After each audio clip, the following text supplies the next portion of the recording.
Hi, I'm LDS and Medium, and thank you so much for tuning in today.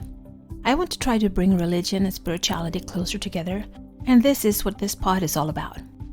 I will talk about my own thoughts and feelings as I am both LDS and have spiritual gifts, something that I've had my whole life, but I always thought that it was hard to combine these gifts with my religion. This has torn me into two directions, and I have talked to many people who feel the same way. I can't choose not to have my spiritual gifts, but I can choose how I use them. And I always want to use them for good and to help others. I believe my heavenly parents gave them to me for a reason. So, this is me. Join my quest for knowledge. 1 Nephi 4. So starting to read the first verses of this chapter, I can feel the strength of Nephi's testimony. I feel the power of his words to his brethren in verses 1 through 3. He had such a strong belief that the Lord would find a means to an end to get the plates. They go back to Jerusalem and he tells his brothers to wait by the wall as he continues on alone. And in verse 6, it says that he was led by the Spirit, not knowing beforehand what he should do. So, imagine being this young boy on the brink of becoming a man, creeping through the streets at night, heading towards the person that once already tried to have him killed. Not having a clue where it will take him, just trusting the Spirit to lead him. How are we being led in our lives today?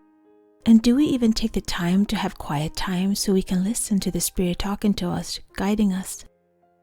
How do we expect Him to communicate with us with all the noise in our ears and minds, with all the noise our ears and minds are being bombarded with throughout the day? I came across a message yet again on YouTube that talked about if you wake up between 3 and 5 a.m., which I do most every night, and that it is our spirit guides that are trying to reach us at that time because it's quiet and easy.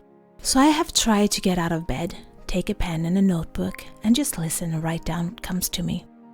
To at least try and make an effort to let them communicate with me, and actually take time to listen. And it is interesting what comes through. So Nephi comes to Laban's house, and he finds him there on the ground, all drunk and out of it. And he sees the sword, and you feel how slow everything goes as he has time to reflect on the workmanship. And then the Spirit tells him to slay him.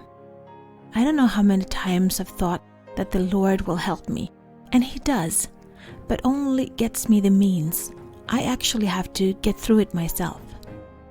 Nephi was so sure that the Lord would find a way, and He did find a way.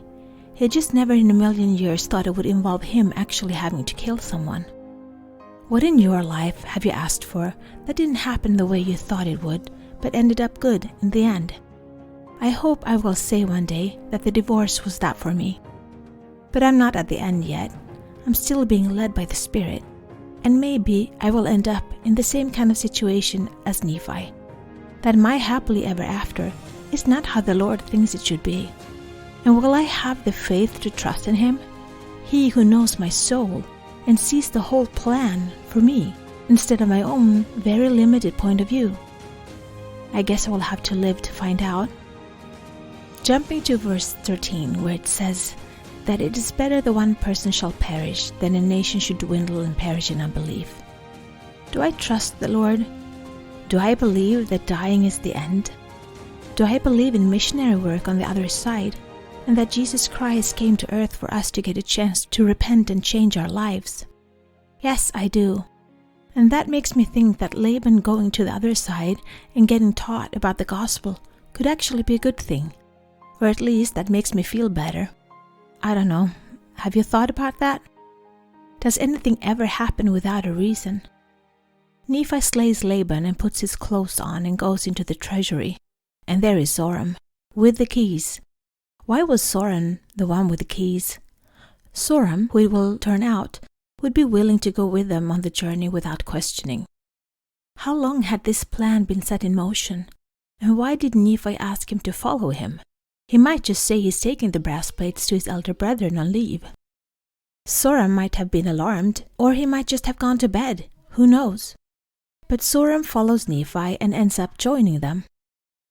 One more interesting thing is how the brain sees what it wants to. Laman and Lemuel sees Laban coming towards them. Zoram also looks at the clothes, and Nephi points out that he spoke with Laban's voice. But when he calls out to them, as it says in verse 29, they heard who it was. This podcast has been an experiment on my behalf. No name, just a voice. I want a meeting between hearts, and someone said once that a voice is what will resonate with meeting your soul tribe, and the voice is going straight to your heart. If you had my name, you would probably Google me and find pictures, and looking at a picture, you will start thinking with your brain. But the voice will resonate with your heart, and I want to resonate with your hearts. So, these are my thoughts reading through chapter 4 with my different perspective glasses on. What are your thoughts on this chapter? I would love to hear them. But until next time, be the light, share the light, spread the light, and shine. This is my journey. Thank you so much for keeping me company today. Please download, like, share, and subscribe, and help spread the light and spread the word to expand our community. Let's bring more love, peace, and unity to this world. Take care of yourself and your loved ones. Always be grateful, kind, and loving. Be brave and remember to step out of your comfort zone and smile. If you support us on Patreon, you will get access to our meditations and extra materials so you can download them as MP3.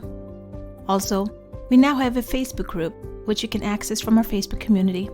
Please answer the questions as you apply to participate. It will be a safe haven where we can keep discussing religion and spirituality, our spiritual gifts, and self-development. Remember, one person can make a difference, but together we can change the world.